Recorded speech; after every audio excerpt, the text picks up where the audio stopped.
बाबा साहब के बताए हुए रास्ते पर आज गर्व से कहते हैं हम बहुजन हैं, लेकिन आज के डेट में आप बहुजन नहीं हैं, अल्पसंख्यक हैं। इतना महीन दिमाग से हम लोगों को बहुजन को अल्पसंख्यक बना दिया, इस पर चिंतन करने की ज़रूरत है। ऐसा क्यों मैं कह रहा हूँ? आज मेरे साथी ने बोला कि 90% हम लोग हैं। अगर गौर से देखा जाए तो आप 90% नहीं हैं, चूँकि आपको बहुत बुद्धि से मनुवादियों ने ऐसे बांटा है। अब विभिन्न प्रकार से राम है, पासवान है, यादव है, मुसहर है, चमार है, धानुक है, कोयरी है, कुर्मी है, तेली है, मुसलमान है, ऐसे न बांट दिया जो वह जो थोड़ा था 15% 12%, उससे भी आप चले आए नीचे। अभी जनगणना हुआ तो कोई है 3%, कोई 2%, कोई 8%, कोई 14%, आप 90% नहीं हैं। साथियों, यह बहुत गंभीर विषय है, इस पर चिंतन करने की ज़रूरत है। बाबा साहब ने कहा था, वह मंदिर मत जाओ, तुम पाठशाला में जाओ। आज हम लोग क्या कर रहे हैं? पहले हमारे फौजी साहब ने कहा, आज़ादी से जिस समय बाबा साहब पढ़ रहे थे, आज़ादी के समय मात्र 35 करोड़ लगभग जनसंख्या भारत की थी। आज 140 करोड़ है। उतना शिक्षित पहले नहीं लोग थे। बाबा साहब कैसे कैसे पढ़े सब लोग जानते हैं, इतिहास पढ़ते हैं। कितना मुसीबत हुआ, कितना अपमान हुआ। बेटा जो है मर गया, लेकिन उनको छोड़ करके विदेश इसलिए गया जो करोड़ों बेटा, आज उस हम एक बेटा के लिए लड़ेंगे तो ये करोड़ों बेटा जो है मेरा नुकसान हो जाएगा। उन्होंने क्या नहीं किया, जितना भी कहें कम ही होगा। लेकिन एक बात बहुत कीमती उन्होंने कहा, कि मंदिर नहीं जाके तुम पाठशाला में जाओ। आज हम लोग कर रहे हैं। आज जानते हैं बहुजन समाज के लोगों को, हमको हंसी आती है। पासवान को, राम को, सब मुसहर को देखिएगा, इसमें इतने मोट के बांधने रहे, कहाँ से आए? हर हर महादेव, हर हर महादेव। चूँकि मनुष्य विवेकशील प्राणी है, लेकिन विवेक कहाँ चला गया ये पते नहीं है, के ले गया। कम से कम मनुष्य को अपने आप पर भी तो थोड़ा सा चिंतन करने की ज़रूरत है। जिसके जटा से गंगा निकली, जैसा है हकीकत क्या है मैं नहीं जानता हूँ। वैसे तो आज़ादी 35 करोड़ जनसंख्या था, उस समय भी 56 करोड़ देवता था। आज 140 करोड़ जनसंख्या हो गया, तो ये 56 लाख है कि बढ़ा आगे कि उससे घट गया, उसका जनसंख्या का मुझे पता नहीं है। लेकिन 56 करोड़ के उससे कम नहीं रहा है। तो मनुष्य अगर विवेकशील प्राणी है, तो आपने जिस मूर्ति को बना रहे हैं, जिस मंदिर को बनाया, ताजमहल को बनाया, भूल भुलैया को बनाया, आज लोग चंद्रलोक पर जा रहे हैं, मंगल ग्रह पर जा रहे हैं, किसने बनाया? मनुष्य बनाया। मनुष्य जो बनाया, मनुष्य क्या है? कभी इस बात का चिंतन लोग कर रहे हैं, मनुष्य क्या है? मनुष्य में ही जो आत्मा है। आज बुद्ध ने क्या कहा?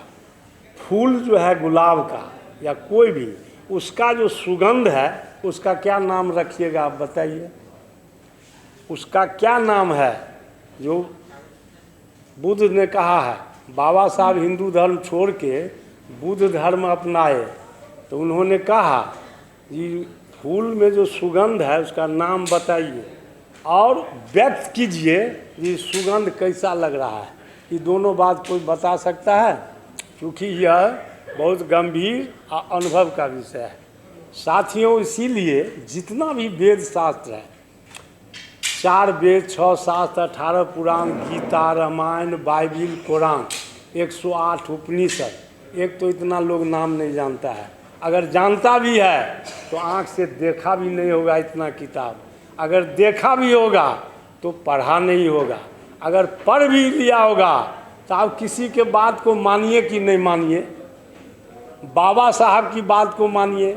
और वैसे अगर मानते हैं भगवान नाम का कोई चीज़ है तो भगवान कृष्ण ने गीता में अर्जुन को समझाते हुए कहा, नाना पाठ पठे लोके नाना देवी पूजनम, आत्मज्ञान जाने बिना हे पार्थ सब कर्म निरर्थकम। उन्होंने कहा कि नाना पाठ इस सब है पढ़ लो, कंठस्थ भी याद हो जाए, उतना ही नहीं, जहाँ से जो पूछे डिबेट में मुँह जवानी कहो, और नाना देवी पूजनम, 56 करोड़ मानते रहिए। कहा जी 56 करोड़ देवता भी खुश हो जाए तुम पर, लेकिन फिर भी हे अर्जुन, अगर आत्मज्ञान का बोध नहीं है तो यह सब कर्म बेकार है, व्यर्थ है। तो जितना धर्म ग्रंथ है सबों ने यही बात कहा है, जो आत्मज्ञान जाने बिना सब कर्म निरर्थकम। तो आत्मा को हम नहीं जानते हैं। बाबा साहब को आत्मज्ञान का बोध किसने कराया? बुद्ध ने कराया, गौतम बुद्ध ने आत्मज्ञान का बोध कराया। इसलिए उन्होंने धर्म को कहा जी धर्म जो है हिंदू एक जाल है, इस जाल में आज गौर से देख लीजिए, अगर जाल नहीं होता तो राम जन्मभूमि अयोध्या में करोड़ों करोड़ लोगों ने श्रद्धा और विश्वास से भगवान राम के नाम पर वहाँ आपको जो है चंदा चढ़ाया। और कुछ बुद्धिजीवी लोग आज सारा रुपया लेकर के चंपत लाल चंपत हो गया। वैष्णव देवी में चांदी का सिक्का चढ़ाने का काम किया, 200 क्विंटल चांदी के सिक्का के वो गला के मात्र 5% चांदी का उसमें अंश है, बाद बाकी सब खा गया, सिल्वर तिल्वर टल्हा दे के और सब खा गया।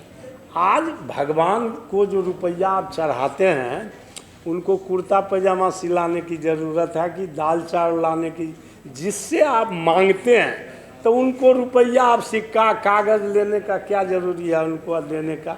यह इतना बड़ा जाल और षड्यंत्र है जिसमें आप साथियों फंसे हुए हैं। और अपने नहीं, जो आप करते हैं आपके बच्चे भी फंस रहे हैं, उनके भी बच्चे फंस रहे हैं। यह जो जाल है इसको कब काटेंगे? हम आपको बहुजन समाज कहते हैं, बाबा साहब के बताए हुए रास्ते पर हमको चलना है, तो ई बंधन कब काटेंगे? हर हर महादेव करके ते मोट के बद्धी बांधते हैं, ये कब छूटेगा? इसको पहले त्याग करना पड़ेगा और वहाँ से हट के हमको पाठशाला जाना पड़ेगा साथियों। और जानते हैं हमारी माता बहनें महिला सब एगो गांव घर में एगो शिव चर्चा शुरू हुआ, कम से कम 10 साल 20 साल से 10 साल से लगभग चल रहा है। शिव चर्चा, एक मास्टर था और एक उसका बीवी था, ठीक। अब दोनों मिल के कहा जे रात में हमको सपना हुआ ये शंकर भगवान हमारा देह पर आ गया, और इसी चर्चा को शिव चर्चा कर दिया। अब कोई काम महिला को तो ज़्यादा उनको तो चाहिए कुछ बोलने उलने वाला, वो तो चुप रह नहीं सकती है। हर एतवार को देखिएगा हर गांव में एक भी फॉरवर्ड क्लास के लोग उसमें नहीं देखिएगा, आप एक भी नहीं देखिएगा। आज बाबा धाम जा जितना भी धर्म करता है आदमी, जो पढ़ा लिखा आदमी फॉरवर्ड क्लास के लोग है को नहीं जाता है। वो जानता है आज जितना मिनिस्टर है, जितना आज पदाधिकारी है, IAS IPS है, और बेटा कहाँ कांवर लेके जाता है? विदेश में पढ़ता है।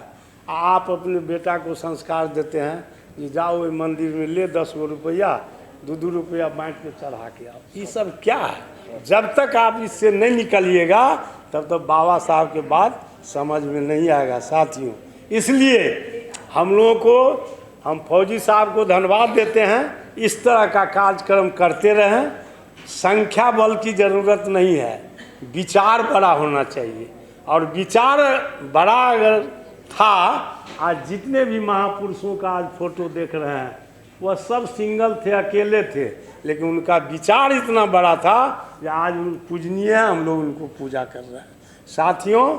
इसलिए मैं बहुत धन्यवाद देता हूं फौजी साहब को, कि इस तरह से कार्यक्रम करते रहें। बहुजन को जगाने का और अपने आप को जानने का भी बहुत ज़रूरी है। मनुष्य अगर अपने आप को नहीं जाने तो दुनिया में कोनो चीज़ समझ में नहीं आएगा, इसलिए ये भी ज़रूरी है। एक शेर कह के मैं अपनी बात समाप्त करता हूँ, अगर कुछ गलती हो गया होगा क्षमा कीजिएगा। मुसीबत में शरीफों की शराफत कम नहीं होती, मुसीबत में शरीफों की शराफत कम नहीं होती, सोने 100 टुकड़े हो जाते पर उसका कीमत कम नहीं होती। बहुत बहुत धन्यवाद। जय संविधान, जय बाबा साहब, जय। आज SC ST OBC माइनॉरिटी की जो आबादी है वो लगभग 90% हम बोलते हैं, लेकिन उन लोगों को समर्थन किसने दिया मिलियंस का, और हमारे आंदोलन कहाँ है? तो ये तमाम चीज़ हम लोग को सोच करके आगे बढ़ना पड़ेगा।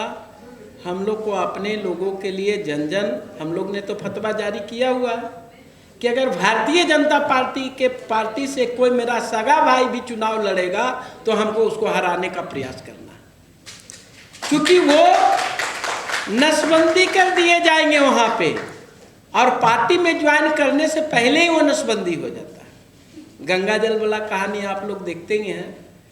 हम लोग को पीड़ा रहता था कि हम किसी पार्टी की बात नहीं करें, लेकिन अगर नहीं करेंगे तो हमारे इतने भोले लोग हैं कि वो समझ नहीं पाते हैं कि आखिर बात क्या है। तो ये हमारे लिए भी सौभाग्य है। और गुजरात छोड़ करके 2 स्टेट में जो उपचुनाव हो रहे हैं उसमें ये दोनों सीट को लूज कर चुके हैं। दतिया भी हार रहे हैं, और ये प्रशांत किशोर जी चलिए हमारे नहीं हैं, लेकिन कभी कभी मुझे आज याद आया, मैंने चर्चा करते आ रहा था कि हमारे आंदोलन नहीं, लेकिन माता सावित्री फुले को भी अगर कोई आगे बढ़ाने वाला था तो वो ब्राह्मण ही था। अगर माता सावित्री को अगर कोई साथ देने वाला था तो मुस्लिम समुदाय के बेटी थी और बेटा था।